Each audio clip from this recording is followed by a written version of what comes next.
السلام علیکم لسنرز، آج میں ریڈ کرنے جا رہی ہوں ناول اور تبدیلی گلے پڑ گئی کی قسط نمبر 8 جو کہ تحریر ہے ہمایوں ایوب کی۔ چلیے شروع کرتے ہیں۔ کچھ لائٹ کے ذریعے، کچھ لوگوں کے ذریعے، اور آج وہ اسی دکھاوے کے ساتھ اکیلی بیٹھی سودوزیاں کا حساب کر رہی تھی۔ وہ نڈھال ہر چیز سے لاتعلق سی بیٹھی اپنی کل زندگی کے خساروں کا حساب گن رہی تھی، ایک ایک خسارے پر غور و فکر کر رہی تھی۔ جب اسے شدت سے محسوس ہوا اس وقت وہ اکیلی نہیں ہے، اپنے پچھتاوا خساروں کے ساتھ ساتھ کوئی اور بھی ہے اس کے ساتھ، بالکل اس کے پیچھے رکھی کرسی پر وہ وجود اور کس کا ہو سکتا تھا۔ میں نہیں جانتی کب مجھے تم سے زیادہ وحید صاحب سے محبت ہو گئی تھی۔ وہ ٹوٹے دل سے، ٹوٹے وجود سے، ٹوٹے الفاظ کے ساتھ ایک ایسا اعتراف کرنے جا رہی تھی جس کا اس نے کبھی سوچا نہ تھا۔ گزری ساری زندگی میں اس نے کبھی نہ سوچا تھا کہ ایک وقت ایسا بھی آئے گا جب اسے خود سے وہ سب اپنی زبانی بیان کرنا ہوگا جو اس کی صفحہ ہستی کو بے نشان کرنے والا تھا۔ ہاں، اس کی وجہ شاید میری خواہشیں تھیں، میرے وہ خواب جو ہر لڑکی دیکھتی ہے، ایک بہترین مستقبل کے، مکمل گھر کے، مگر میں ہمیشہ تہیدہ ماں ہی رہی بیبی۔ وہ دامن میں گرے ہاتھ اٹھا کر دیکھتے بولی، میرے ہاتھوں کی لکیروں میں شاید کچھ بھی نہیں تھا۔ ماں باپ نے پیدا کر کے چھوڑ دیا، غربت سے تنگ آ کر انہوں نے مجھے تمہارے ماں باپ کے پاس بھیج دیا، مڑ کر کبھی میری خبر نہ لی، تو تمہارے ماں باپ کو ہی اپنے ماں باپ سمجھ کر اس بڑے سے گھر میں رہنے لگی۔ وہ بڑا سا گھر اور گھر میں رہتے تمہارے ابا اور میری ہی طرح کئی گاؤں سے آئے ان کے بھتیجے بھانجے، اور میں جو تمہارے بابا کی غریب بھانجے کی بیٹی تھی۔ میری سب سے اچھی دوست تم تھی بیبی۔ تم خندہ پیشانی کے ساتھ سب کے کام کرتی تھی، مجھے کسی قسم کے کام میں ہاتھ نہ ڈالنے دیتی۔ ہر وقت بیبی بیبی کی صدائیں گھر میں گونجتی رہتی تھیں۔ تم کبھی نہیں تھکتی تھی، گھر میں تمہاری پوزیشن مستحکم تھی، تمہیں دیکھ کر کوئی بھی رشک کر سکتا تھا، اور سب سے بڑی بات وحید صاحب جیسا خوبصورت منگیتر تھا تمہارا، جو پڑھائی میں محنت کر کے ایک نہ ایک دن کامیاب ہو کر ایک اعلیٰ پوسٹ پر فائز ہوتا دکھائی دیتا تھا۔ تب مجھے پہلی بار تم پر رشک نہیں حسد آیا تھا، جس کا خیال مجھے بجلی نے دلایا، اسی نے مجھے احساس دلایا کہ وحید صاحب میرے بھی ہو سکتے ہیں اگر میں چاہوں تو۔ بیبی خاموشی سے سب سن رہی تھی۔ اس کی حالت بھی مینو سے مختلف نہ تھی، وہ بھی تقریباً اسی دور اور وحشت سے گزر رہی تھی جس سے مینو گزر رہی تھی۔ مینو اپنا اقبال جرم جن انگاروں پر چل کر رہی تھی، اس کے درد کی شدت بیبی اپنے وجود میں بھی برداشت کر رہی تھی، اور میں کہ جس کو نہ اپنے ماں باپ کا پیار ملا، نہ اتنا پیارا گھرانہ، نہ اتنا پیار کرنے والے بھائی اور بھابھیاں، نہ وحید صاحب جیسا پیار کرنے والا منگیتر، میں رقابت کے احساس میں گھرتی چلی گئی، اور میں نے تم سے وحید صاحب کو چھیننے کا پورا من بنا لیا۔ اس بابت میں نے ایک کام شروع کیا، اور مجھے اشرف کے روپ میں وہ گڑک دھندا مل گیا جس نے یہ پلان کامیاب ہو سکتا تھا۔ رات کی تاریکی کا سیاہ جال ہر سو پھیل چکا تھا، چھت کی مدھم نارنجی روشنیوں سے اجالا پھیلا ہوا تھا۔ اسی اجالے کی وجہ سے وحید صاحب دور ان دونوں کو ساکت بیٹھا ہوا دیکھ پا رہے تھے۔ ان کی باتیں سنائی نہ دیتی تھیں، مگر وہ سمجھ رہے تھے کہ ان کے بیچ کیا بات ہو رہی ہوگی۔ وہ چھت کے ساتھ منسلک کمرے میں منتشر حال ایک طرف بیٹھے مزمل دکھائی دیتے تھے۔ اسفند کمرے میں دبے قدموں کے ساتھ داخل ہوا تو وہ ایک تکی نگاہ اسے دیکھنے لگے، پر شکوہ نگاہ گلہ کرتی۔ کیوں کیا ایسا اسفند؟ یقین جانیے بابا، مجھے سب سے دیر پتہ چلا۔ وہ ان کے قدموں میں بیٹھ کر بولنے لگا، مگر بدلے میں وحید صاحب نے اسے کچھ نہ کہا۔ اسفند نے وضاحت دیتے کہا، بابا مجھے شروع ہی سے عبداللہ پر شک سا تھا، اس لیے میں نے پہلے ہی اس کے پیچھے لوگوں کو لگا رکھا تھا۔ یہ تو مجھے آج پتہ چلا کہ 4 مہینے پہلے ہی اس نامراد نے اپنی کسی اسٹوڈنٹ سے کورٹ میرج کر لی تھی۔ لڑکی ماسٹرز پڑھنے جاتی تھی اور عبداللہ ماسٹرز پڑھانے جاتا تھا، اور ماسٹر کرتے وہ اتنا بڑا قدم اٹھا کر بیٹھ گئے۔ عبداللہ کے ماں باپ کو پتہ چلا تو انہوں نے اس کورٹ میرج کو قبول نہ کیا، اور زبردستی اس کو جلد سے شادی کرنے پر بلیک میل کرنے لگے۔ ان کو ایسی بے حیا لڑکی بالکل بھی قبول نہ تھی جو اپنے ہی استاد کے ساتھ عشق کے پینگے بڑھا رہی تھی، اور اس قدر بے باکی سے کورٹ میرج جیسا قدم اٹھا سکتی تھی۔ اسفند مسلسل بول رہا تھا، مگر وحید صاحب ارد گرد سے بے نیاز سوچوں کے گرداب میں پھنسے ہوئے تھے۔ پریشانیوں کا ایک کے بعد ایک دروا ہوتا جا رہا تھا۔ دوسری طرف مینو کی آنکھوں میں دھند اتر آئی تھی، اسے کچھ دکھائی نہ دے رہا تھا، آنکھیں آنسو سے بھر گئی تھیں، دھند گہری ہوتی جا رہی تھی، اور وہ ہمت جمع کر کے اپنی زندگی کا وہ باب کھولنے جا رہی تھی جس کو سالوں پہلے اس نے بند کر ڈالا تھا۔ سوچا تھا وہ کبھی مڑ کر اس دروازے کی طرف نہیں دیکھے گی، مگر قسمت آپ کے ساتھ کب کون سا کھیل کھیل جائے آپ کو معلوم نہیں ہوتا۔ جو کرتا ہے اس کے ساتھ بھی ہوتا ہے، انسان بس سوچتا رہ جاتا ہے اور حقیقت سامنے آ جاتی ہے۔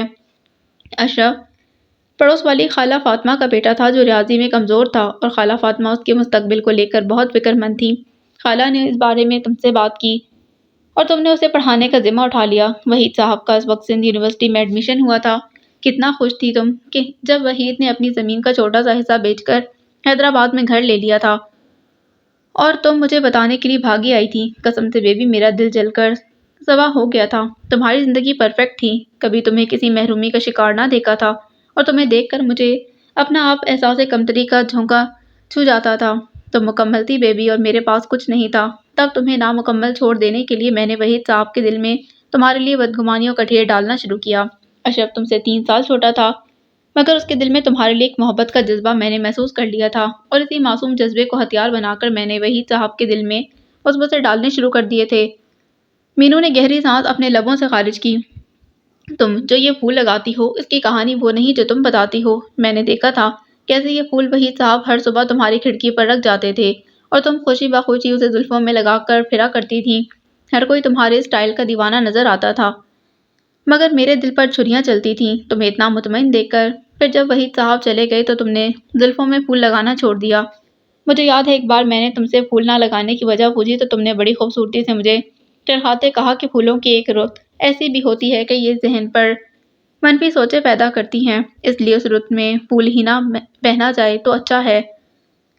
تب مجھے نہیں پتا تھا کہ ایک پھول، ایک عام سا پھول، کیسے وحید صاحب کے دل میں بال ڈالنے والا تھا۔ وہ ایک ایسی ہی شام تھی جب اچانک بن بتائے وحید صاحب جام شوروں سے دادو آ پہنچے تھے۔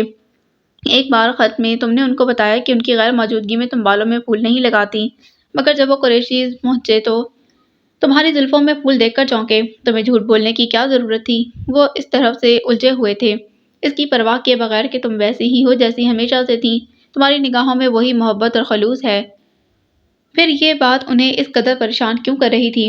اس رات وہ سوچتے سوچتے سو گئے۔ اگلی صبح اپنے وقت پر اٹھ کر ساری باتیں بھلا کر وہ پھول تمہاری کھڑکی کی طرف لا رہے تھے جب ان پر حیرت کا پہاڑ ٹوٹ پڑا۔ وہاں پہلے ہی ایک پھول پڑا تھا۔ میں نے فاصلے سے دیکھا وحید صاحب نے اپنے ہاتھ میں پکڑا پھول مڑوڑ کر ایک طرف پھینکا اور غصے سے چلے گئے۔ اس دن مجھے ایک انجانی خوشی ہوئی بیبی۔ میں تمہاری بے وقوفی ثابت کرنے کے بعد خوش ہوئی تھی بیبی۔ ہاں، اس کے پیچھے میرا ہاتھ تھا۔ اس کی نظریں سامنے تاریک آسمان پر تھیں جہاں صرف تاریکی ہی تاریکی تھی، اس اندھے کنویں کی تاریکی جیسی جس نے بنا سوچے سمجھے اس نے خود کو گرا لیا تھا۔ وہ حسد کا کنواں تھا جس کی گہرائی کسی مقناطیسی قوت کی طرح اسے کھینچ رہی تھی، اور وہ خود کو گرانے سے روک نہ پا رہی تھی۔ دینو کاکا کبڑا خان قریشی کے خاص ملازم تھے۔ وحید صاحب کے حیدرآباد شفٹ ہونے کے بعد وہ دونوں ان کے ساتھ چلے گئے تھے۔ دینو کاکا بڑا ہی مفاد پرست تھا، غربت نے اسے 2 نمبریاں کرنے پر مجبور کر دیا تھا۔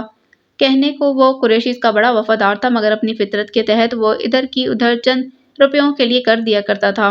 میں نے دینو کاکا کو اپنے ساتھ ملا لیا۔ مجھے جب کسی چیز کی ضرورت ہوتی تھی تو میں کہتے ہی تم پوری کر دیتی تھی، اس لیے میں جو چنگیری اور کپڑے سیتی تھی اسے کمائے پیسے دینو کاکا کو دیتی، اور وہ حیدرآباد کی ہر خبر مجھے پہنچا دیتے تھے۔ اس دن بھی جب دینو کاکا نے مجھے بتایا کہ کل وحید صاحب بن بتائے پہنچنے والے ہیں تو میں نے صبح ایک پھول توڑ کر تمہاری کھڑکی کے باہر رکھ دیا تھا۔ وہ پھول جب تم نے دیکھا تو تمہیں حیرت تو بہت ہوئی تھی۔ تب میں نے تمہیں بتایا کہ وحید صاحب نے مجھے ہی وہ پھول رکھنے کا کہا تھا، جو اشارہ تھا کہ وہ آ رہے ہیں، اس لیے ان کی آمد تمہارے لیے اتنی غیر متوقع نہ رہی تھی جو وحید صاحب کو الجھا گئی تھی۔ اس پورے چکر میں قسمت میرے ساتھ تھی، کیونکہ اس بابت نہ تو تم ان سے بات کر سکی تھی اور نہ ہی انہوں نے مجھ سے۔ مجھے تسلی ہو گئی، اور اگلے دن بھی وحید صاحب سے پہلے تمہاری کھڑکی میں پھول رکھ آئی، اور ان کو لگا جیسے کوئی اور ان کے بیچ میں آ گیا ہے۔ واقعی کوئی اور بیچ میں آ گیا تھا۔ میں آ گئی تھی۔ پھر کیا ہونا تھا؟ میں بلا مقصد ہی وحید صاحب کے کمرے میں جانے لگی، ان کو بہانے سے بتانے لگی کہ کیسے اشرف تمہارے ساتھ پرینک ہوتا ہے، تم دونوں کے بیچ کتنی بے تکلفی ہے، اور وہ تم سے بددل ہونے لگے۔ ان کے حیدرآباد چلے جانے کے بعد بھی کوئی کھڑکی پر پھول رکھتا تھا۔ تم جب الجھ کر مجھ سے پوچھتی تو میں کہتی کہ وحید صاحب نے خاص تاکید کی ہے کہ تم بغیر پھول کے نہ پھرا کرو، تو یہ سب سن کر تم مسکرا دیتی اور میں دوستی کے در پردے وحید صاحب کو اپنی باتوں میں پھنسا رہی تھی، اپنائیت بھرے خط لکھ کر دینو کاکا کے ہاتھوں ارسال کر دیتی، تمہارے خط بدل کر غیر رومانوی سے خط ان کو ارسال کر دیتی، جن کو پڑھ کر ان کی بدگمانیاں بڑھ جاتی تھیں۔ وہ پھول جو تمہاری غلط فہمی تھی کہ وحید بھائی رکھتے ہیں، اس کے تصور سے مہکے لمحوں کے احساس سے تم مسکراتی، بڑی چاہت سے اسے چھوتی اور بڑے چاہت سے بالوں میں لگاتی۔ وہی پھول تمہیں وحید صاحب کی آنکھوں میں گراتا جا رہا تھا اور مجھے اٹھاتا جا رہا تھا۔ اس نے کرب سے آنکھیں بند کر لیں۔ یہاں بھی اندھیرا، گھور اندھیرا، اس نے کہا۔ ایک دن انہوں نے براہ راست مجھ سے پوچھ لیا کہ بیبی کو پھول کون دیتا ہے تو میں نے صاف صاف بتا دیا کہ یہ پھول اشرف رکھتا ہے، جس کی چشمدید گواہ میں خود ہوں۔ ان کو میں تمہارے خلاف کر چکی تھی اور یہاں تمہیں باتوں باتوں میں سمجھانے لگی کہ وحید صاحب کا یہ سرپن یقیناً کسی اور کے آ جانے کی وجہ سے ہے۔ ان کا دل یونیورسٹی کی کسی لڑکی پر لٹو ہو گیا ہے اور تم بھی پہلے یقین نہ کر کے آہستہ آہستہ بدظن ہونے لگی۔ دینو کاکا اس بدگمانیوں میں برابر کا تیل ڈالنے لگے تھے۔ تمہیں یاد تو ہوگا کہ ایک بار وحید صاحب کی گردن میں چند انگلیوں کے نشان لگے تھے۔ انہوں نے سب کو یہی بتایا کہ یونیورسٹی میں ان کا کسی لڑکے سے جھگڑا ہوا تھا، اسی وجہ سے یہ نشان لگے تھے، مگر دینو کاکا نے خاص تمہیں آ کر وسوسہ دیا کہ دادو آنے کی وجہ سے وحید صاحب کی گرل فرینڈ ناراض ہو کر ان کو ناخن مار دیتی تھی، اور سادہ سی تم ہماری ہر جھوٹی سچی بات کو مانتی چلی گئیں۔ جب اشرف چھیڑخانی کرتے تمہارے لیے گانا گاتا ڈھونڈو کہ اگر ملکو تو تم مسکراتی اور وحید صاحب سلگ کر رہ جاتے۔ سارے منظر کسی فلم کی طرح چل رہے تھے، جسم میں خون کی گردش تھم چکی تھی۔ پھر وہ دن آ پہنچا کہ وحید صاحب کی یونیورسٹی کے آخری دن تھے اور تمہارے گھر میں بیبی کی شادی کی باتیں ہونے لگی تھیں۔ میں نے پہلے ہی خط لکھ کر وحید کو خبر پہنچا دی تھی اور تم سے بھی تمہارے ارادے جان لیے تھے۔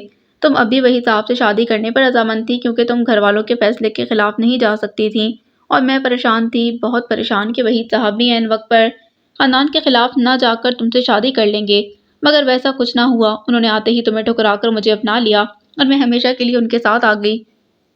اس پورے سفر میں بجلی اور دینو کاکا میرے مخلص تھے، تو میں نے ساری عمر ان کا احسان اتارا۔ بجلی کے اچھی گھرانے میں شادی کروائی اور دینو کاکا کو ہمیشہ سارے ملازموں سے بڑھ کر عزت دی۔ پھر کبھی میں نے پلٹ کر پیچھے نہ دیکھا، ترقی کی منزلیں طے کرتی رہی، مگر آج وہ کہتے کہتے رکی۔ وہ دن پلٹ کر میری راہ میں آ کھڑا ہو گیا ہے بیبی۔ اس دن تمہاری بارات آنی تھی بیبی، مگر نہ آئی، اور وہ بارات کسی اور کی دہلیز کی طرف مڑ گئی۔ آج وہی دن ہے کہ جس دن میری بیٹی کی بارات آنی تھی مگر نہ آئی، وہ بارات کسی اور کی دہلیز کی طرف مڑ گئی ہے۔ بابا شکر کریں کہ وقت پر مجھے سب کچھ پتہ چل گیا، اور میں دوپہر کا کھانا کھاتے ہی ان کی طرف نکل گیا۔ ان سے جا کر سوال کیے تو آگے سے پتہ ہے انہوں نے مجھے کیا کہا۔ سوچتے ہی عصمت کے ماتھے پر بل گہرے ہوئے تھے۔ صرف آپ کے لیے خاموش رہا کہ مہندی کا یہ فنکشن نپٹ جائے، پھر میں فراڈیوں کو آڑے ہاتھوں پکڑ کر جیل میں ڈلواتا ہوں۔ اب اس تماشے کی ضرورت نہیں ہے عصمت، وحید صاحب نہایت گمبھیرتا سے بولے، مگر عصمت نے بھی صاف کہہ دیا، اس معاملے میں اب آپ نہ بولیں بابا۔ انہوں نے جو بغاوت میرے ساتھ کی ہے، جو سجل کے پاؤں کو لے کر مذاق اڑایا، اور جو میری بہن کو دکھ دیے ہیں، ان کا حساب میں ان سے بہت اچھے سے لوں گا۔ وہ روانی میں جو منہ میں آیا بولتا گیا۔ وحید صاحب نے چونک کر پوچھا تھا، انہوں نے سجل کے پاؤں کو لے کر مذاق اڑایا؟ عصمت کب سے سوچے بیٹھا تھا کہ وہ یہ ذکر نہیں کرے گا، پر دیکھو کیسے منہ سے بات پھسل آئی۔ میں بتانا نہیں چاہتا تھا، اور یہ بات پلیز کسی اور سے مت کیجیے گا۔ مجھے پوری بات بتاؤ عثمان یار۔ وہ انسانیت سے ہی گرے ہوئے لوگ تھے۔ میں جب عبداللہ کے گھر گیا اور میں نے عبداللہ کی ماں سے عبداللہ کی کورٹ میرج کے بارے میں پوچھا تو وہ ایسے اطمینان سے بولی کہ تو کیا ہوا، تمہاری لنگڑی بہن سے تو وہ پھر بھی شادی کرنے کے لیے تیار ہے۔ قسم لے لیں بابا، وہ عورت نہ ہوتی تو منہ توڑ کر آتا۔ منہ توڑنا چاہیے تھا تمہیں۔ وحید صاحب کے چہرے پر غصہ نظر آیا۔ اور وہ کیا ڈاکٹر ہے، سرجن ہے، جو وہ ہوتی کون ہے میری بیٹی کو لنگڑی کہنے والی؟ مٹھیاں پیچھے وہ غصہ دبانے لگے۔ باپ کی حالت دیکھ کر عثمان نے نرمی سے ان کے ہاتھ پر ہاتھ رکھتے کہا، بابا فکر نہ کریں، ان کے سارے قول و قرار کا میں پورا حساب نکلواؤں گا اپنے طریقے سے، مگر پلیز آپ لوگ اس سب میں انوالو نہ ہوں۔ عثمان تحمل سے سمجھا رہا تھا، بیبی جو میں نے کیا اس کی سزا میری بیٹی کو کیوں دی گئی؟ مینو رنجو غم کی تصویر بنی کب سے پوچھ رہی تھی، غم سے نڈھال کہتے کہتے رو پڑی۔ نایاب احمد قریشی، تمہاری بددعا میری بیٹی کی زندگی کھا گئی۔ وہ پھٹ کر بیبی کو الزام دے رہی تھی۔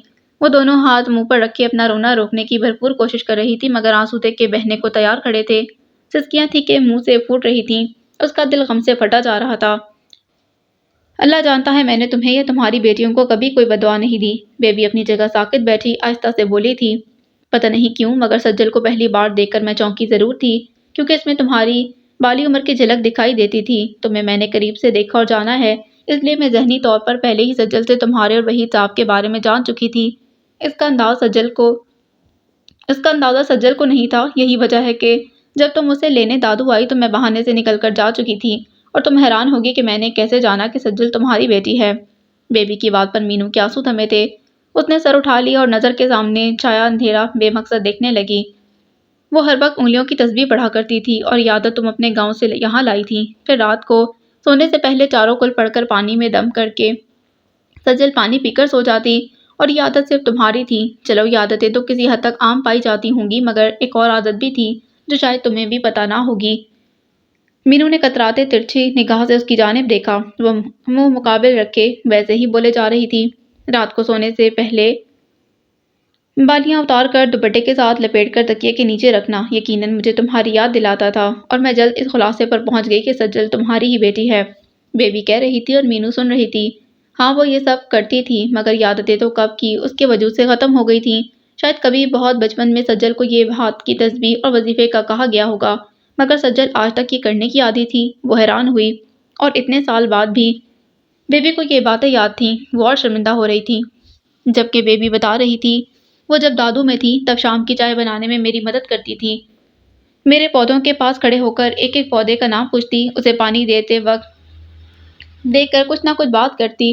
مجھے بہت اچھا لگتا تھا۔ اس نے مجھے بتایا کہ اس کے گھر کا ماحول کتنا مختلف ہے۔ پارٹیز اور دعوتوں کی وجہ سے ڈائننگ ٹیبل پر ایسے ہی رکھی رہتی ہیں، کوئی اس پر بیٹھ کر کھانا نہیں کھاتا۔ سب کی اپنی روٹین ہے، اپنے دوست ہیں، تمہارا بھی اپنا ایک سرکل ہے، تم بھی وہیں مصروف رہتی ہو۔ نہ شام کی چائے کا رواج، نہ ساتھ مل کر بیٹھ کر کھانے کی رسم۔ بیبی بتاتے ہوئے رکی۔ مینو ہمتاً گوش رہی تھی۔ مما مجھے آپ کے ساتھ سونا ہے، مجھے آپ کے ساتھ کھانا ہے۔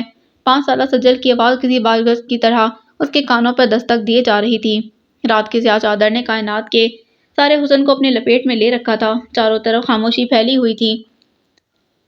جگمگ کرتے خالی پنڈال میں بے ترتیب کرسیوں میں سے 2 کرسیوں پر ایک دوسرے کی طرف پیٹھ کیے وہ بیٹھی ہوئی تھیں، پنڈال کی طرح بے ترتیب تھی، بکھری ہوئی تھیں۔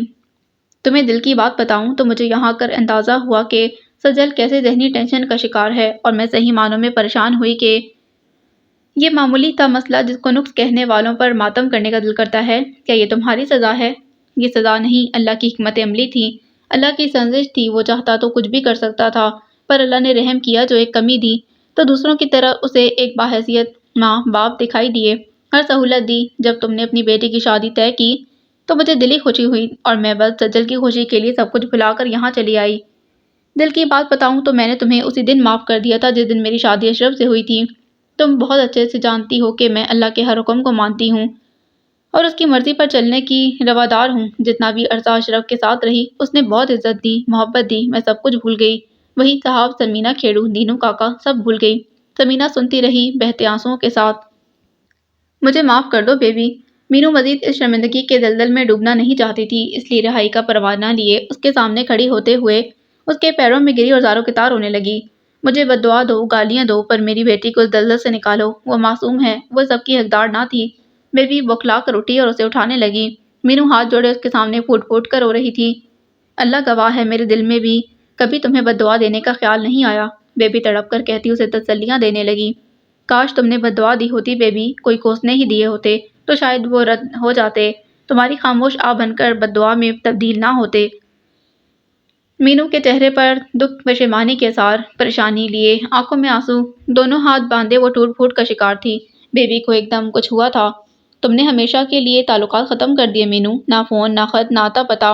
پرانے زمانے میں گستاخ درباری کا سر قلم کر دیا جاتا تھا، مگر اب نمبر بلاک کر دیا جاتا ہے۔ بیبی تلخ ہوئی۔ اس کے رونے پر بیبی کو اس پر رحم سا آیا۔ اس کے پاس نیچے بیٹھ کر اس کے ہاتھ تھام کر بولی، سب ٹھیک ہو جائے گا مینو، اللہ ایک دروازہ بند کرتا ہے تو 100 اور دروازے کھول دیتا ہے، اور دیکھنا انشاءاللہ سجل کی بہت اچھی جگہ شادی کروائیں گے، تم بس مجھ پر بھروسہ رکھو۔ اس نے سمینا کو شانے سے پکڑ کر اوپر اٹھایا اور تسلی دینے کے انداز میں بولی، سب ٹھیک ہو جائے گا۔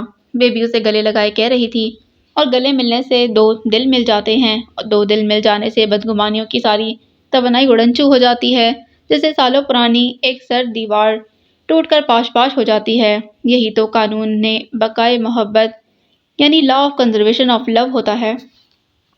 نوید صاحب بڑی اضطرابی کیفیت میں ادھر سے ادھر کمرے میں ٹہل رہے تھے۔ سفید سوٹ میں ملبوس ان کے سرخ و سفید چہرے پر جلال چھایا ہوا تھا۔ جابر، حاشر، شانزے، یاسر نہایت ادب سے نظریں جھکائے ایک طرف کھڑے تھے، جبکہ اس ہال میں صرف ایک حمیدہ بیگم تھی جو سر پکڑے کرسی پر بیٹھی پریشان دکھائی دیتی تھیں۔ تمہیں ضرورت کیا تھی جو غیر لڑکی کو اٹھا کر تم تقریب میں لے آئے؟ حمیدہ بیگم نے سر پکڑ کر تنگ نظروں سے گھور کر جابر کو دیکھتے کہا، امی وہ میری اچھی کولیگ ہے، ہم ایک دوسرے کو سمجھتے ہیں۔ وہ منمنایا، مگر نوید صاحب نے گھور کر دیکھتے کہا، سمجھنے کی بات نہ کرو بیٹا، وہ تلخ ہوئے۔ ہم 25 سال میں تمہیں نہ سمجھ سکے تو وہ کیسے تمہیں 25 ہفتوں میں سمجھ گئی؟ میری تو ہمیشہ خواہش تھی سجل کو اپنی بہو بنانے کی، مگر تم نے بہانے سے منع کر دیا۔ حمیدہ بیگم نے جب دیکھا مینو سجل کے لیے رشتہ دیکھ رہی ہے تو اس نے 2-3 بار جابر سے اس سلسلے میں بات کی تھی، مگر جابر صاف انکاری تھا۔ اس وقت مجھے اندازہ ہوتا کہ تمہارے انکار کے پیچھے اصل وجہ یہ لڑکی ہے تو قسم سے اسی وقت تمہاری شادی زبردستی سجل سے کروا دیتی، ہے نا امی؟ میں بھی یہی سوچ رہی تھی کہ سجل باجی کی شادی صرف اور صرف جابر بھائی سے ہونی چاہیے۔ ایک طرف کھڑی شانزے کہہ کر اب ماں کو دیکھنے لگی۔ میں کوئی 10-12 سال کا بچہ نہیں ہوں امی کہ آپ زبردستی کریں گی اور میں شادی کر لوں گا۔ میں سجل سے شادی کر بھی کیسے سکتا ہوں؟ اسے ہمیشہ بہن کی طرح دیکھا ہے اور سمجھا ہے۔ بہن سے بھی بھلا کوئی شادی کرتا ہے کیا؟ وہ چیخا تھا۔ اب بکواس نہ کرو۔ نوید صاحب نے تلخی سے اس کا چیخنا برداشت کیا تھا، پھر افسوس سے سر ہلایا۔ ساری زندگی وحید بھائی نے ہم پر احسان کیے، نوکری نہ تھی، چھوٹے موٹے ٹھیکے دلوا کر انہوں نے پیروں پر کھڑا کیا۔ انہوں نے کبھی تنگی کا منہ نہ دیکھنے دیا، ہر مشکل میں ساتھ دیا، کبھی اپنے اور میرے بچوں میں فرق نہ کیا۔ سوچا تھا تم جابر سجل سے شادی کر کے میرے سر پر اٹھائے ان کے سارے احسانوں کا بوجھ کم کر دو گے، مگر تم نے تو صاف انکار کر دیا۔ پھر کسی دوست سے عبداللہ کی فیملی کا پتہ چلا تو بنا کوئی جانچ پڑتال کے ایسے ہی انہیں ادھر بلا لیا کہ وحید بھائی خوش ہو جائیں گے، مگر دیکھ لو الٹا شرمندہ ہی ہو کر رہ گئے۔ اوپر سے تم بھی آج اس لڑکی کو اٹھا کر لے آئے۔ کتنا اچھا ہوتا کہ اگر انہوں نے اس لڑکی کو نہ دیکھا ہوتا تو میں ہر ممکن دھمکی سے دباؤ ڈلوا کر سجل سے شادی کرنے پر آمادہ کر دیتا اور وحید بھائی کو اس پریشانی سے نکال کر میں کس قدر مطمئن ہو جاتا، مگر تم تو منہ اٹھا کر اس کو لے آئے اور وہ بھی دندناتی آ گئی۔ ایسی بات ہے تو شکر ہے میں بہت مناسب وقت پر عائشہ کو لے آیا، ورنہ یہاں واقعی ناول ہی چل رہا ہے۔ یہ بھی ہو جاتا تو واقعی میں کیا کر سکتا تھا؟ تم بس مصلی بچھا کر شکرانے کی نماز پڑھو۔ امیوں والے تانے دینے کے بعد حمیدہ بیگم افسوس سے بڑبڑائیں۔ کتنے دنوں سے سوچ رہی تھی کہ خالدہ سے ہی اس کی بیٹی کا ہاتھ مانگ لوں جابر کے لیے، مگر یہ بھی اب ممکن نہیں۔ بالکل صحیح موقع تھا ذکر چھیڑنے کا۔ کب سے خاموش کھڑا حاشر بڑی سنجیدگی سے بولا، ویسے امی اگر خاندان سے بہو لانے کی بہت چاہ ہے تو آپ کی خواہش میں بھی پوری کر سکتا ہوں۔ نوید صاحب کے بعد حمیدہ بیگم نے پھٹی ہوئی آنکھوں سے اپنے سر پھرے بیٹے کو دیکھا۔ دماغ تو ٹھیک ہے تمہارا؟ نوید صاحب کی آواز میں غصہ بھرایا تھا۔ تمہیں یہ بات مذاق لگ رہی ہے؟ حمیدہ بیگم نے اپنا سر پیٹا۔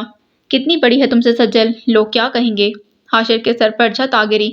کیسی باتیں کر رہی ہیں آپ؟ ہاں امی کیسی باتیں کر رہی ہیں؟ اب عمر شمر سے کچھ نہیں ہوتا، اب بس محبت کی جاتی ہے۔ دیکھا نہیں پرینکا کو کیسے اپنے سے اتنے چھوٹے لڑکے سے شادی کی ہے اس نے، اور تو اور ملائکہ اروڑا کو دیکھو کیسے اپنے بیٹے کی عمر والے ارجن کپور کو پیچھے لگائے رکھتی ہے۔ شانزیں بولتی چلی گئی۔ حاشر نے الگ گھور کر اسے دیکھا۔ او میری کن دماغ بہن، تم اپنے چھوٹے سے دماغ پر اتنا سب کچھ سوچ کر زور نہ دو۔ حاشر نے اپنے والدین کو وضاحت دی، اور آپ دونوں ذرا تحمل سے میری بات سنیں۔ پہلے بڑا والا من مرضی کی لڑکی اٹھا کر خاندان میں لے آئے اور کہے یہ بنے گی اس گھر کی بڑی بہو، اور ہم بس دیکھتے رہیں، پھر چھوٹا اپنے سے 3 سال بڑی لڑکی سے شادی کرنے کی بات کرے اور ہم بس سنتے رہیں۔ نوید صاحب نے ناراضگی جتاتے کہا، جبکہ حمیدہ بیگم نے باقاعدہ دہائی دی، اے اللہ، ایک سے ایک گندی اولاد تو نے میرے حصے میں لکھی تھی کیا؟ پر میں نے کیا کیا امی؟ کیا سے تل ملا کر پوچھنے لگا۔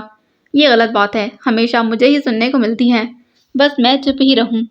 یاسر خفگی سے بولا، تم بس چپ ہی رہو۔ اس سے پہلے کہ بات کسی اور طرف نکل پڑے، حاشر جلدی سے بولا، اگر خاندان کو جوڑنے کے لیے میرا رشتہ سجل سے نہیں ہوگا۔ نوید صاحب صاف گوئی سے بولے، پڑے کنوارے قابل بیٹے کا رشتہ چھوڑ کر ایک نکھٹو اور آوارہ لڑکے کا رشتہ ڈال کر وحید صاحب کو یہی لگے گا کہ میں ان کی مدد کرنے کے بجائے ان کا مذاق اڑا رہا ہوں۔ اوہو، حاشر اب صحیح معنوں میں تنگ ہوا۔ اب میری بات مکمل ہوتی نہیں اور آپ لوگ کچھ نہ کچھ بول کر سارا ٹیمپو خراب کر دیتے ہیں۔ مجھے تو ہمیشہ سے پتا تھا حاشر تم خاندان میں کوئی نہ کوئی جان چڑھاؤ گے۔ حمیدہ بیگم ماتھا پکڑ کر فکر مند ہو گئی تھیں۔ اوہو، میں سجل باجی سے شادی کرنے کی بات نہیں کر رہا، وہ چیخ کر بولا تو گویا حمیدہ بیگم اور نوید صاحب کا من شانت ہوا۔ میں تو کہہ رہا تھا کہ اگر خالدہ چاچی کی بیٹی کو بہو بنا کر لانے کی چاہ ہے تو میں پوری کر سکتا ہوں۔ حمیدہ بیگم کے 14 طبق روشن ہوئے۔ اس بابت تو انہوں نے سوچا ہی نہ تھا، یہ بھی تو ممکن تھا۔ فوراً خوش ہوئیں، ہائے میرا چاند بچہ۔ انہوں نے پیار سے حاشر کا ماتھا تھام لیا اور ماتھے پر بوسہ دیا۔ میں تمہیں سب سے غیر سنجیدہ سمجھتی تھی مگر تم تو بہت سمجھدار نکلے۔ متنفر سے جابر کو دیکھ کر بولی، دیکھو اور کچھ سیکھو اس سے، کیسے اپنی ماں کے فیصلے پر سر جھکا دیا۔ باقاعدہ طنز کرنے کے بعد انہوں نے حاشر کو گلے سے لگایا۔ میرا فرمانبردار بیٹا، مگر امی ایک مسئلہ ہے۔ حاشر نے کسی گرہ کی طرح اصل کہانی کے پیچھے جانے کا سوچتے کہا، اب کیا؟ وہ خالدہ چاچی کی بیٹی ضرور ہے مگر سگی نہیں ہے۔ سنتے ہی حمیدہ بیگم کرنٹ کھا کر حاشر سے الگ ہوئیں۔ کیا مطلب؟ تم روحی کی بات نہیں کر رہے تھے؟ وہ سمجھ کر بولی، ہاں وہ مجھے تو نادری۔ حاشر بات ادھوری چھوڑ کر شرما کر یہاں سے غائب ہوا تھا، جبکہ حمیدہ بیگم حق دک رہ گئی تھیں۔ جابر نے ماں کو طنزیہ مسکراہٹ کے ساتھ دیکھا اور نوید صاحب افسوس سے سر ہلا کر رہ گئے۔ ایک سے ایک ڈرامے باز تھا یہاں۔ روز روز گوشت کھا کر ذائقہ خراب ہو گیا ہے۔ کیا اس گھر میں دال سبزی کھانا حرام ہے؟ سامنے بھرے پڑے ڈونگے میں گوشت کا سالن اس کو منہ چڑھا رہا تھا۔ صفورہ بیگم اور خالدہ بیگم جو کچھ لمحے پہلے بیٹھی دکھائی دے رہی تھیں، مٹھی کی بات پر سر اٹھا کر انہوں نے ایسے کھا جانے والی نظروں سے گھورا جیسے مٹھی بیٹھے بیٹھے بسم ہو جائے گی۔ صحیح کہہ رہی ہو، یہ گوشت تو ہماری خوراک نہیں۔ روحی نے بھی نان کو بے دلی سے توڑ کر اب سالن کا ایک نوالا بنا کر منہ میں ڈالا۔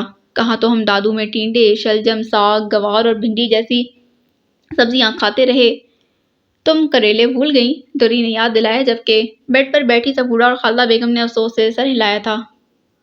دیکھ لیں، یہ ہیں ہمارے گھر کی رحمتیں، جن کو گھر کی پریشانی سے کوئی غرض نہیں، الٹا سبزیوں کی پریشانی کھائی جا رہی ہے۔ صفورہ بیگم نے تنتنا کر کہا، مجھے تو سچ میں سجل کے لیے بہت برا لگ رہا ہے بھابھی، سمجھ نہیں آ رہا کہ اب آگے کیا ہوگا۔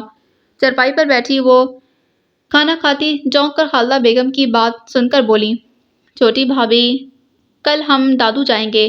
دوری کے چہرے پر بلا کی مسکینیت نمایاں تھی۔ ظاہر ہے شادی نہیں ہو رہی تو ادھر رہ کر کیا کریں گے؟ صفورہ بیگم نے چیر پھاڑ کے انداز میں جواب دیا۔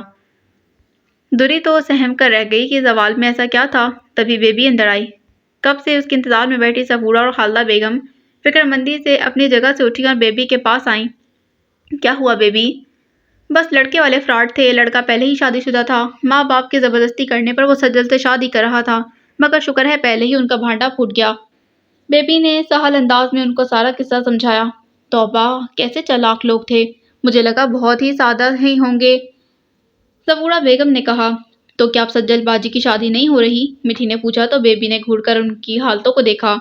منہ کسی بیل کی طرح چل رہے تھے اور سامنے ڈونگا پڑا ہوا تھا۔ گھر کا ماحول دیکھو کتنا رنجیدہ ہوا پڑا ہے اور تم لوگ یہاں بیٹھ کر گوشت کھا رہی ہو مزے سے، بیبی نے سیخ پا ہوتے کہا۔ مزے سے نہیں، دل مار کر کھا رہے ہیں، دوری نے کہا۔ وہ تو بھوک لگی تو عباد سے مانگ کر لے آئی، ورنہ ہم نے تو مہمانوں کے ساتھ بھی نہیں کھایا تھا، روحی نے منمناتے کہا۔ مجھے پکڑو بیبی، ورنہ میں ان نمونیوں کا گلا دبا دوں گی۔ صفورہ بیگم کے صبر کی برداشت ختم ہو گئی تھی۔ بے وقوف ہیں تینوں، جانے دیں، بیبی نے تسلی دی اور پھر پوچھا، ویسے عباد بھی پتہ نہیں کیا سوچا ہوگا؟ خالدہ بیگم نے سر ہلا کر کہا، یہی کہ ہم لوگوں کو تو احساس ہی نہیں کہ ان کے اوپر کتنی بڑی آفت آ کر گزر گئی، الٹا یہ تو گوشت کے مزے اڑا رہے ہیں۔ ہم گوشت مزے سے نہیں کھا رہے، روحی نے ہی صفورہ کی بات پر اعتراض اٹھایا۔ بھوک لگی تھی، مانگ لیا، کیا برا کیا؟ نہیں لاڈلیوں، تم لوگ بیٹھ کر بس کھانا ٹھوسو، اور تو کوئی کام آتا نہیں تم لوگوں کو۔ طنز کرنے والی صفورہ بیگم ہی تھیں۔ تم نے اس آدمی کو دیکھا تھا جو ایسے منہ پھلا کر نقل اتارتے گوشت کھا رہا تھا؟ دوری کو یکدم یاد آیا، وہ ترچھی ٹوپی والے باپو بھولے بھالے، روحی نے کہا تو دوری نے ہاں میں ہاں ملائی۔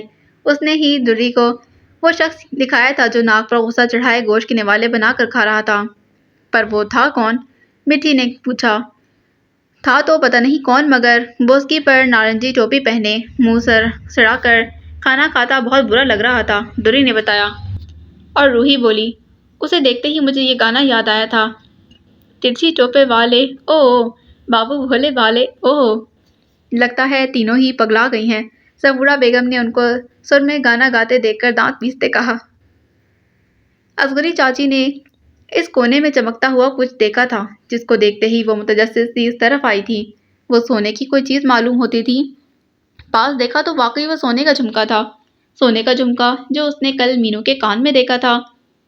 اپنے ہی کسی کام سے جاتے ہوئے اسپن کا وہاں سے گزر ہوا تھا تو اصغری چاچی کو یوں کسی طرف کو الجھتا دیکھتے پا کر چونک کر رکا تھا۔ ان کے ہاتھ میں کچھ دیکھ کر وہ ایک دم ہی بولا، یہ کیا ہے چاچی؟ اصغری چاچی جو اپنے ہی کسی خیال میں وہاں کھڑی تھی، اسمن کی بات پر گھبرا کر جلدی سے بولی، یہ میں نے نہیں چرایا، یہ مجھے وہاں سے ملا ہے۔ اصغری چاچی تو ایسے ہڑبڑائیں جیسے اسمن نے بم ہی پھاڑ دیا تھا۔ وہ تحمل سے بولا، لائیں دکھائیں مجھے۔ اس نے خلاف معمول بہت تحمل سے اصغری چاچی سے نہ صرف بات کی بلکہ ہاتھ سے جھمکا لے کر دیکھا۔ وہ جھمکے کو پہچانتا تھا۔ یہ تو امی کا ہے، وہ آہستہ سے بولا، یہ ادھر کیا کر رہا تھا؟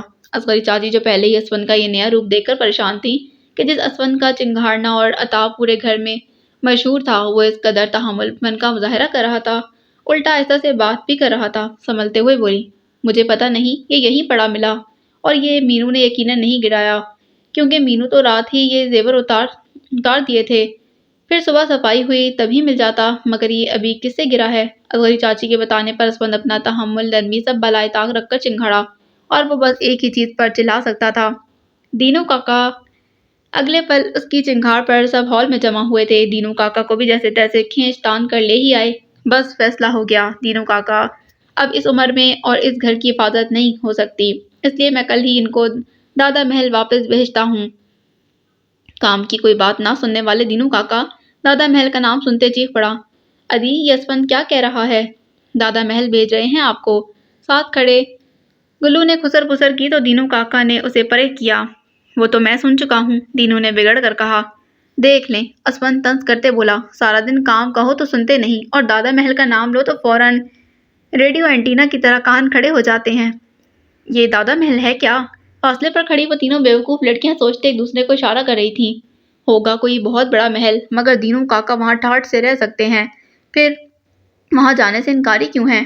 امل نے سنا تو آہستہ سے ہنس کر ان کو بتانے لگی، دادا محل کوئی محل نہیں، دادا کی قبر کی جگہ ہے۔ دینو کاکا پہلے ہی وہیں چھوٹی سی کوٹری میں رہتے تھے، قبر پر پانی وغیرہ چھڑکتے تھے۔ پھر تو صحیح ڈرتے ہیں، روحی سوچ کر جھنجھلائی۔ اصفی جانے دو، وحید صاحب نے کہا تو اسفند خاموش ہوا۔ سب جمع تھے اس لیے وحید صاحب نے سب کو دیکھتے تھکے ہوئے انداز میں کہا، آپ سب لوگ ہماری خوشی میں شامل ہونے کے لیے آئے، ہمیں بہت خوشی ہوئی، اتنے سالوں سے جو ایک ویرانی سی محسوس ہوتی تھی، اس گھر میں آپ لوگوں کے آنے سے ایک رونق سی لگی تھی، اتنی رونقیں دینے کا آپ کا تہہ دل سے شکریہ۔ آپ لوگوں کا اپنا گھر ہے، مرضی ہے جتنے دن یہاں رہیں یا واپس چلے جائیں، مگر بہت دکھ کے ساتھ مجھے بتانا پڑا ہے کہ اب سجل کی شادی نہیں ہوگی، اور اس شادی کی وجہ سے آپ لوگوں کا وقت ضائع ہوا، اس کے لیے میں بہت شرمندہ ہوں۔ وحید صاحب کہہ کر چلے گئے تو ایک عجیب سی رنجیدگی ہر سو پھیل گئی، آہستہ آہستہ رش گھٹتا گیا تھا۔ اب وہاں بس بیبی کھڑی تھی جس کے چہرے پر دکھ نمایاں نظر آتا تھا۔ کہتے ہیں کسی کے ساتھ کی گئی چھوٹی سے چھوٹی اچھائی بھی ضائع نہیں ہوتی، اور اس کا ایک اثر ہوتا ہے جو کہیں نہ کہیں ضرور اثر انداز ہوتا ہے۔ اس سارے قصے میں یقیناً سجل باجی کی کوئی نہ کوئی کی گئی نیکی کا اثر تھا جو شادی سے پہلے ہی لڑکے والوں کی پول کھل گئی تھی۔ خدا نخواستہ اگر شادی کے بعد یہ بات کھلتی تو کتنی بڑی زیادتی ہوتی سجل باجی کے ساتھ۔ امل دکھ اور خوشی کے ملے جلے انداز میں بول رہی تھی۔ حاشر ود گینگ اپنے میٹنگ روم میں بیٹھے تھے۔ جی، ان کی گینگ کا ایک میٹنگ روم بھی ہے، وہ بھی گھر کے بالکل مرکزی کونے میں۔ جی، یہ سیڑھیاں اوپر سے نیچے آتے جاتے تو اوپر یاسر، پھر شانزے، پھر امل، پھر دانش، پھر حاشر، اور آخر میں وہ تین بیوقوف لڑکیاں ایویں خالی جگہ دیکھ کر آ کر بیٹھ گئی تھیں۔ تمہاری بات سن کر میرا دماغ ایسے ہی الجھ گیا ہے جیسے میری ہینڈ فری الجھ جاتی ہے۔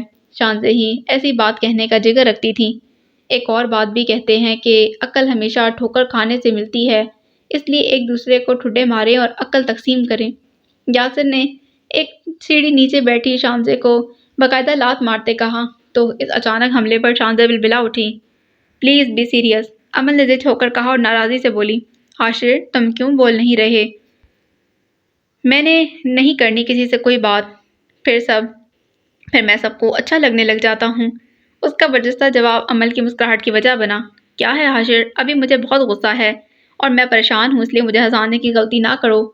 وہ سختی سے تنبیہ کرتے بولی تو حاشر نے تسلی دی، اگر تم سجل باجی کے لیے پریشان ہو تو بے فکر رہو، وہ اتنی کمزور نہیں کہ دروازہ بند کر کے کوئی بڑا قدم اٹھا لیں گی۔